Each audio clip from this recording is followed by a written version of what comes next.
A heater coil is cut into equal parts and one part is now used in the heater. एक heater coil है जिसको दो equal parts में हमने cut किया और एक पार्ट को हम हीटर में यूज़ कर रहे हैं. The heat generator will now be, heat कितनी हो जाएगी अब हमसे पूछा है. चलिए हम देखें कि अब हीट कितनी हो जाएगी. सबसे पहली बात तो हम यहाँ पर ये समझें कि जो किसी भी हीटर की जो हीट होती है उसका फार्मूला जो बेसिकली होता है, उसके दो फार्मूले हमारे पास में होते हैं. एक फार्मूला हमारे पास में होता है आई स्क्वायर आर टी, या फिर इसी की एक और वैल्यू होती है V square upon R T. ठीक है. अब हम में से कई सारे लोग इस बारे में कन्फ्यूज़न रख सकते हैं शायद कि हम दोनों में से कौन सा फार्मूला लगाएं. सबसे पहले तो हम ये देखें कि हीटर कॉइल की को दो इक्वल पार्ट्स में कट कर देने पर होगा क्या. आपको पता है किसी भी वायर का जो रेजिस्टेंस है वो उसकी लेंथ के प्रोपोर्शनल होता है. अब जब लेंथ को आप दो बराबर भागों में बांट रहे हैं, जब लेंथ आधी हो जाती है, जब लेंथ आधी हो जाती है तो जो रेजिस्टेंस है, रेजिस्टेंस भी कितना हो जाना है, आधा हो जाना है. लेंथ आधी हो गई तो रेजिस्टेंस भी आधा हो जाएगा, बट ऑब्वियस सी बात है.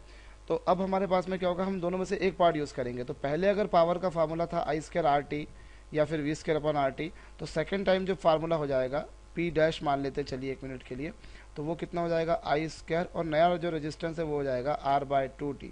मैं इस एक्सप्रेशन को भी लिख सकता हूँ और मैं इस एक्सप्रेशन को भी लिख सकता हूँ, लेकिन दोनों से जो आंसर आ रहा है वो अलग अलग आ रहा है. अगर आप इस वाले एक्सप्रेशन को देखते हैं तो आप देखिए यहाँ पर जो पावर है वो रेजिस्टेंस के डायरेक्टली प्रोपोर्शनल है, लेकिन अगर आप सेकंड वाले फार्मूले को देखते हैं तो पावर जो है वो रेजिस्टेंस के इन्वर्सली प्रोपोर्शनल है. हमें ये सोचना पड़ेगा कि हम पहला वाला आइडेंटिटी लगाएं, सेकंड वाली आइडेंटिटी लगाएं. आपको पता होना चाहिए कि हम अगर ऐसे केसेस में जब भी कोई प्रॉब्लम सॉल्व करते हैं तो सबसे पहला काम हमारा ये होता है कि हम ये मानकर चला करते हैं कि हमारा जो सोर्स है जो हमको एनर्जी प्रोवाइड कर रहा है वो वही का वही है जो पिछले केस में दे रखा था.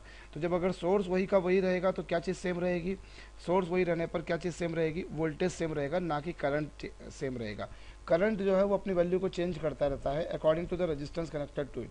अब जो रेजिस्टेंस उससे जोड़ेंगे करंट की वैल्यू अकॉर्डिंगली आएगी. हमारे घरों में कई सारी अप्लायंसेस होती हैं. We have fan, we have refrigerator, we have AC, we have television, we have so many devices at our home and all of them work at the same voltage. जितनी भी डिवाइसेस होती हैं वो सभी की सभी सेम वोल्टेज पे चलती हैं. करंट अलग अलग होते हैं, they draw different different currents. ठीक है. तो अब क्या होगा, जब आप उसी हीटर को आप सोर्स से जोड़ोगे तो सोर्स वही का वही यूज़ होगा आपका. जब सोर्स वही का वही यूज़ होगा तो आपका वोल्टेज वही का वही रहेगा. सो अल्टीमेटली हमें ये वाली आइडेंटिटी नहीं लगानी है. ओके. हम कौन सी आइडेंटिटी लगाएंगे, हम वोल्टेज वाली आइडेंटिटी लगाएंगे. तो उस बेसिस पर कितना आएगा, 2 into V square upon R T. और इसकी वैल्यू यदि आप देखें तो क्या आ रही है, पिछली वाली वैल्यू की. इतना जो एक्सप्रेशन देख रहे हैं आप V square upon R T, ये वैल्यू किसके बराबर है, ये वैल्यू पी के बराबर है. तो अल्टीमेटली आंसर क्या आएगा इसका, पी डैश. तो पी डैश जो आ रहा है, नया जो पावर आ रही है वो पिछली बार वाली की पावर की ट्वाइस आ रही है, वो डबल आ रही है. सो आंसर क्या आएगा, ए आएगा. ओके.